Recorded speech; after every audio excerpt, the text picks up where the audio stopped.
الحمدللہ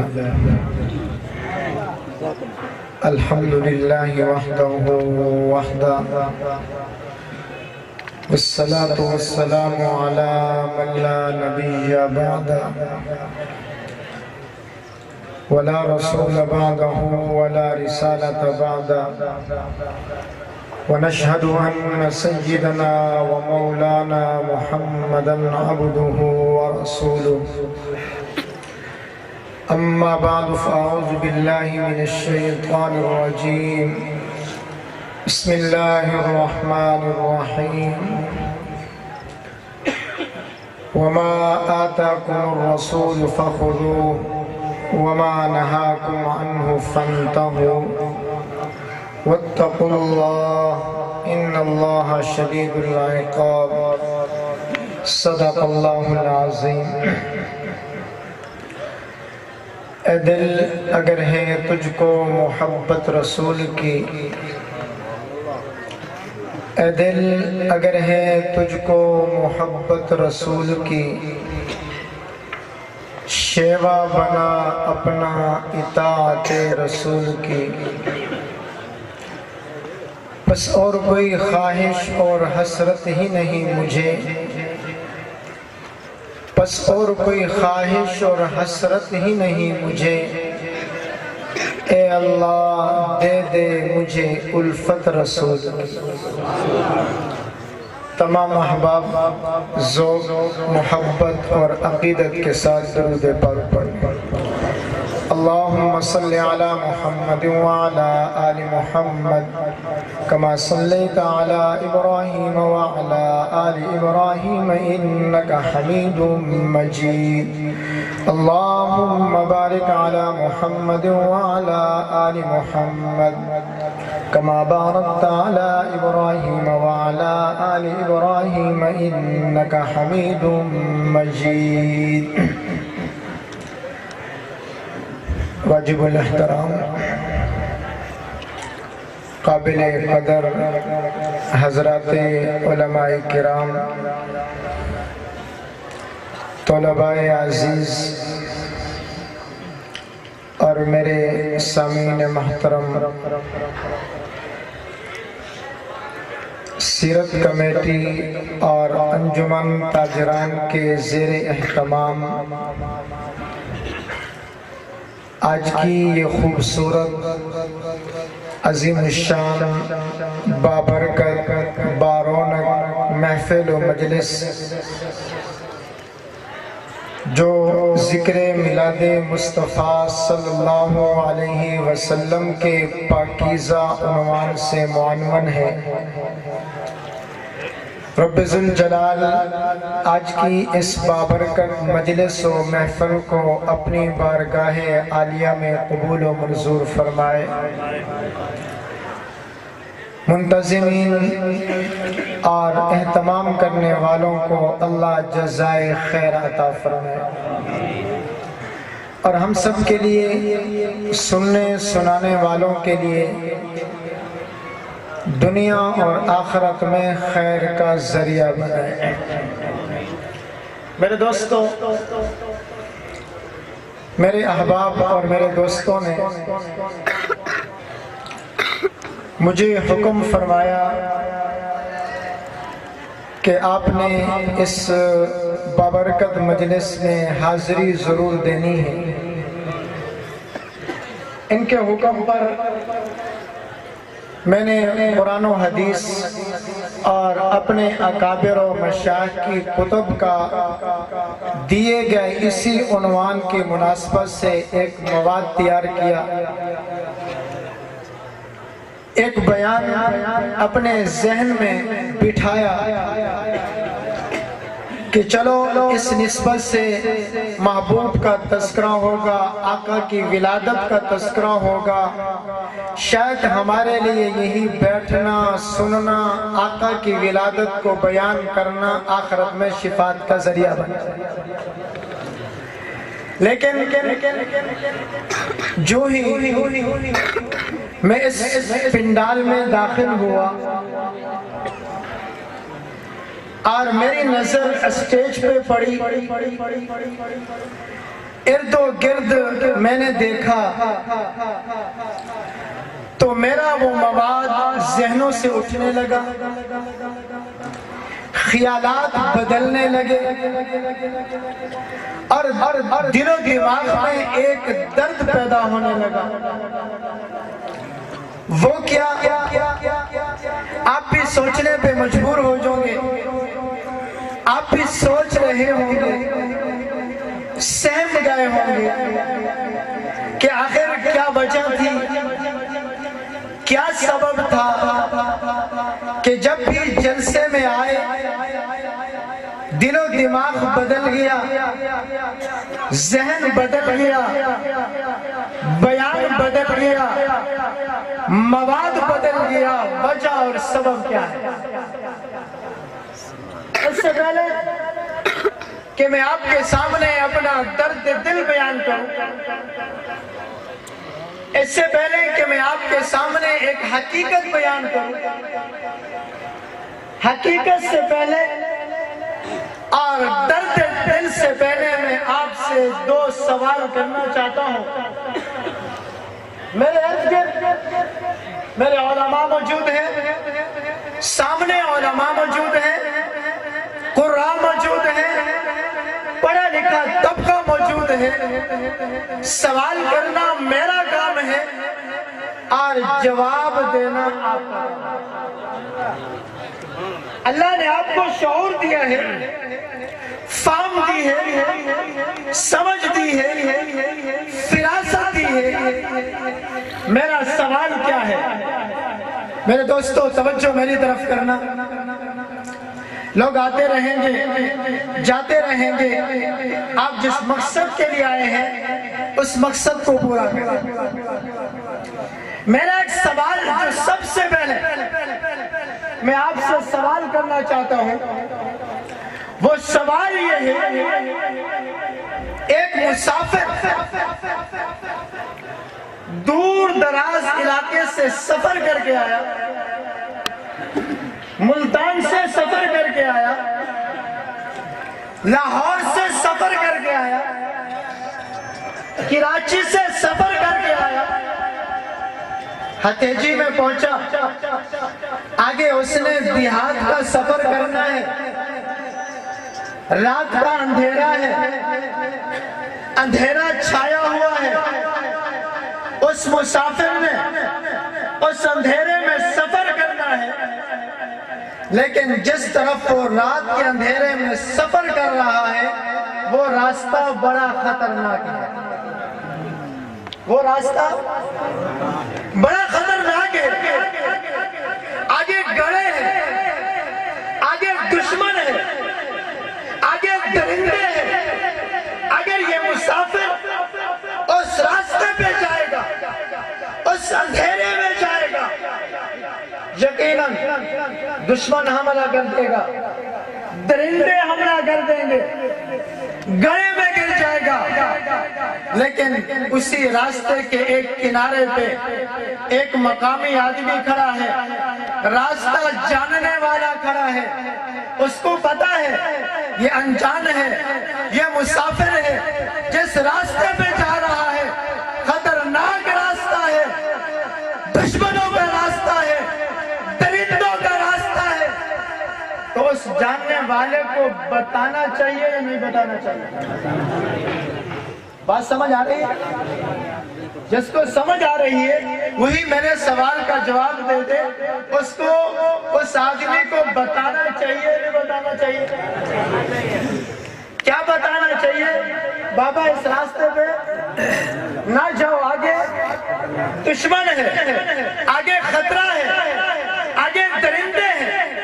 دوسرا سوال، اگر وہ آدمی جو راستے کو جانتا ہے اس مسافر کو نہ بتائے، مسافر کو نہ بتائے، مسافر چلا جائے، دشمن حملہ کر دے، درندے حملہ کر دے، وہ بیچارہ مارا جائے، ہلاک ہو جائے، یہ جاننے والا گناہگار ہوگا یا نہیں؟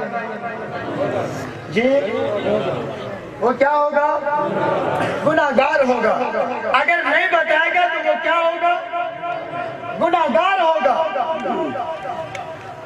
میرا دوسرا سوال، ایک آدمی نے دریا کراس کرنا ہے، پانی سے گزر کر دوسرے کنارے پہ جانا ہے، لیکن اس مسافر کو بتانے والوں نے بتایا بابا دریا کا پانی بہت کم ہے، آپ اسی سے گزر کے چلے جائیں گے، 1 فٹ پانی آئے گا، 2 فٹ پانی آئے گا، آپ ڈوبیں گے نہیں، آپ اسی طریقے سے گزر جائیں گے، آپ کو کشتی کی ضرورت بھی نہیں ہے، کشتی کو تلاش کرنے کی ضرورت بھی نہیں ہے۔ وہ بیچارہ دریا کے اندر چل پڑتا ہے، وہاں ایک مقامی کھڑا ہے، ملا کھڑا ہے، کشتی بند ہے، وہ راستے کو جانتا ہے، لیکن جس سمت کی طرف وہ آدمی جا رہا ہے اس مقامی کو علم ہے آگے پانی زیادہ ہے، گڑا ہے، اگر اسی طرف چلا جائے گا پانی میں ڈوب جائے گا۔ آپ سے میرا سوال، اللہ نے آپ کو سمجھ دی ہے، فراست دی ہے، عقل دی ہے، جانتا ہے پانی کی گہرائی کو، اس کو بتانا چاہیے نہیں بتانا چاہیے، اس کو روکنا چاہیے نہیں روکنا چاہیے۔ دوسرا سوال، اگر نہیں روکے گا تو کیا ہوگا؟ گناہگار ہوگا۔ میرے علماء بھی مجھے یہی جواب دیں گے اور میری اس بات کی تائید کریں گے۔ آپ میں سے ہر ایک آدمی کا جواب بھی یہی ہوگا۔ اگر کوئی موقع اگر ہلاکت کی طرف جا رہا ہے بتانا چاہیے، دشمن آگے ہے بتانا چاہیے، پانی کی گہرائی ہے بتانا چاہیے۔ اگر جاننے والا نہیں بتائے گا، اگر معلوم ہو جس کو معلوم ہے نہیں بتائے گا، گناہگار ہوگا، اللہ کے ہاں مجرم ہوگا۔ اگر بتا دے گا تو اللہ اس کو اجر و ثواب عطا فرمائے۔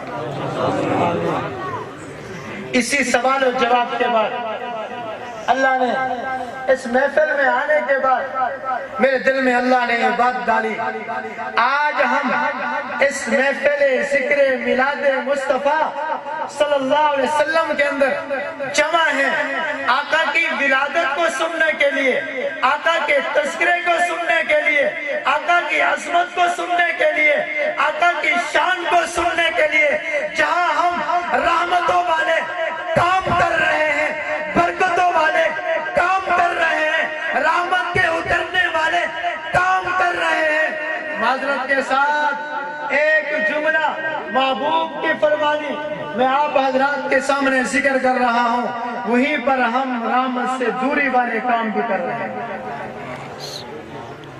میری بات توجہ سے سننا، وہیں پر ہم رحمت سے دوری والے کام بھی کر رہے ہیں، بلکہ اگر میں قسم اٹھاؤں تو شاید ہانس نہ ہوں، ہم لعنتوں والے کام بھی کر رہے ہیں۔ آپ سمجھ جائیں گے، سوچ میں پڑ جائیں گے کیا ہو گیا۔ یہاں تو ہم ذکر میلاد مصطفیٰ سننے کے لیے آئے ہیں، یہ کیا ہو گیا؟ کون سے یہاں کام لعنتوں والے ہو رہے ہیں؟ میرے دوستوں یاد رکھنا، میں آپ کو آقا کا ایک فرمان سنا رہا ہوں، آپ سمجھ جائیں گے اور میری بات کی تائید کریں گے، یقین کریں گے، مانیں گے۔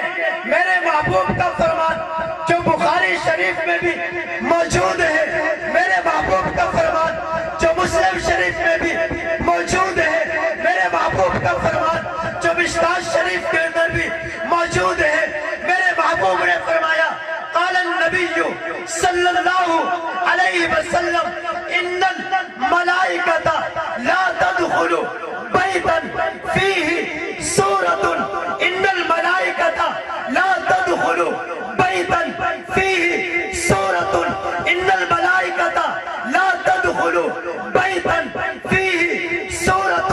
محبوب کا فرمان بخاری شریف اٹھا لیجئے، مسلم شریف اٹھا لیجئے، مشکوٰۃ شریف اٹھا لیجئے۔ محبوب کا فرمان جس مجلس میں، جس محفل میں،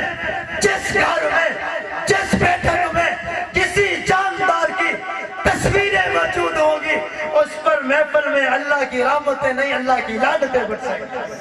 نعرہ تکبیر، علماء حق، علماء دیوبند زندہ باد، مولانا مفتی محمد ناصر سے زندہ باد، نعرہ تکبیر، اللہ اکبر۔ یہ میرا فرمان نہیں ہے، مولانا صدیق رحمانی صاحب کا فرمان نہیں ہے، علماء کا نہیں ہے، کسی مفتی کا کلام نہیں ہے، کسی عالم کا فرمان نہیں ہے، کسی صحابی کا قول نہیں ہے، اور نہ ہی کسی تابعی کا قول ہے، محدث و مفکر کا قول نہیں ہے، یہ اس ذات کا قول ہے جس کا آج ہم ذکر سننے کے لیے آئے ہیں۔ ہاں یہ میرا قول نہیں ہے، یہ حضرت عبداللہ کے لخت جگر کا ہے، یہ میرا قول نہیں ہے، یہ حضرت آمنہ کے لال کا ہے، یہ میرا قول نہیں ہے، امام المرسلین کا ہے، یہ میرا قول نہیں ہے، شفیع المذنبین کا ہے، میرا قول نہیں ہے، ساقی کوثر کا ہے، میرا قول نہیں ہے، شافی محشر کا ہے، میرا قول نہیں ہے، خاتم النبیین کا ہے، میرا قول نہیں ہے، رحمت للعالمین کا ہے، میرے محبوب کا سچا فرمان، پکا فرمان، دنیا کا نظام درہم برہم ہو سکتا ہے، لیکن زبان نبوت سے نکلا ہوا جملہ جھوٹا غلط نہیں ہو سکتا، شک کرنے والا ایمان سے خارج ہو سکتا ہے۔ اس پیغمبر کا فرمان، جس محفل و مجلس میں جاندار کی تصویریں ہوں گی رحمت کے فرشتے داخل نہیں ہوں، کوئی ہے تو رد کر سکے۔ اور جاندار کی تصویروں پر پوری دنیا کے علماء اور مفتیان کا متفقہ فتویٰ کہ جاندار تصویر حرام ہے۔ اور حضرت تھانوی رحمت اللہ علیہ نے تو عجیب جملہ لکھا، فرمایا جہاں پر جاندار تصویر لگی ہو حرام ہے، ناجائز ہے، اس کو دیکھنا بھی حضرت ناجائز ہے، اس کو دیکھنا بھی ناجائز ہے۔ اٹھائیے بخاری شریف اور میرے محبوب کا فرمان صلی اللہ بلند آواز سے، جس کا ذکر سننے کے لیے آئے اسی پر درود بلند آواز سے اور بلند آواز سے، ان اول الناس بیوم القیامت اکثرهم علیہ صلاۃ، میرے محبوب کا فرمان ہے، فرمایا کہ 3 قسم کے لوگ ہوں گے جو قیامت والے دن سب سے زیادہ میرے قریب ہوں گے، میری معیت میں ہوں گے، میرے پڑوس میں ہوں گے، میرے قرب و جوار میں ہوں گے۔ ان میں سے فرمایا کہ ایک میرا امتی وہ ہوگا، ان اول الناس بی یوم القیامت اکثرهم علیہ صلاۃ، جو کثرت کے ساتھ میرے اوپر درود پڑھنے والا ہوگا۔ بلند آواز سے کہہ دو صلی اللہ، اور بلند آواز سے صلی اللہ، اور بلند آواز سے صلی اللہ۔ اور میرے محبوب کا فرمان بخاری شریف میں، کون سا فرمان؟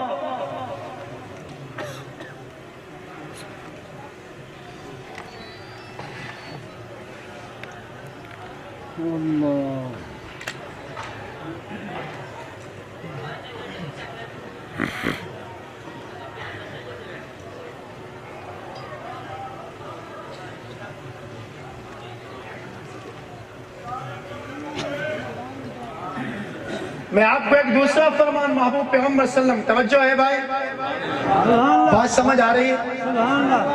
بات سمجھ آ رہی ہے؟ ذرا بلند آواز سے کہہ دو سبحان اللہ، اور بلند آواز سے، اور بلند آواز سے۔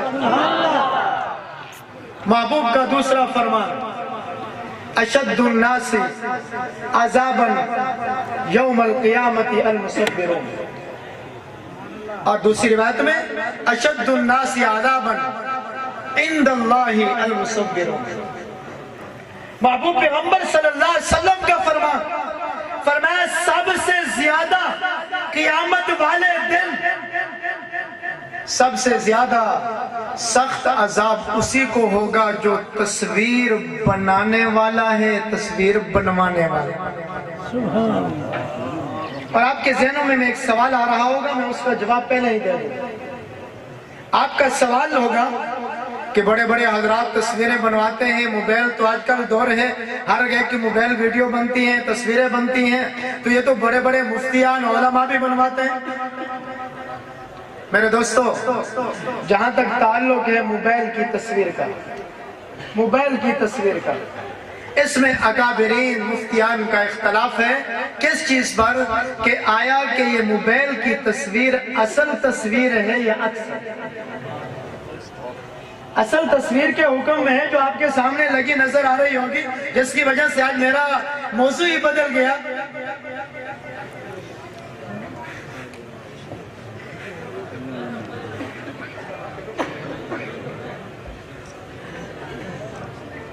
مفتیان نے کہا یہ عکس ہے، یہ اصل تصویر کے حکم میں نہیں ہے، کچھ نے کہا اصل تصویر ہے۔ تو اس کے اندر اختلاف کی وجہ سے پھر علماء نے اس سے فائدہ اٹھایا، علماء نے اس سے فائدہ اٹھایا۔ لیکن میرے دوستو، جاندار کی تصویر موبائل کے علاوہ جو کاغذ پر، دیوار پر، جو ہم محفلوں میں لگاتے ہیں، ہوٹلوں پہ لگاتے ہیں، بیٹھکوں میں لگاتے ہیں، دکانوں پہ لگاتے ہیں، گھروں میں لگاتے ہیں، اس تصویر پر کسی مفتی کا کوئی اختلاف ہو؟ کوئی اختلاف نہیں ہے۔ اور علماء کا یہی فتویٰ ہے، وہ جاندار تصویر اگر محفل میں ہو تب، دکان پہ ہو تب، گھروں میں ہو تب، اور بیٹھکوں میں ہو تب، یا دکانوں پہ ہو تب، یہ حرام ہے۔ اگر وہ تصویر لگی ہوئی ہوگی وہاں پر رحمت کے فرشتے نہیں، بلکہ وہاں پر رب کی لعنتیں برسیں۔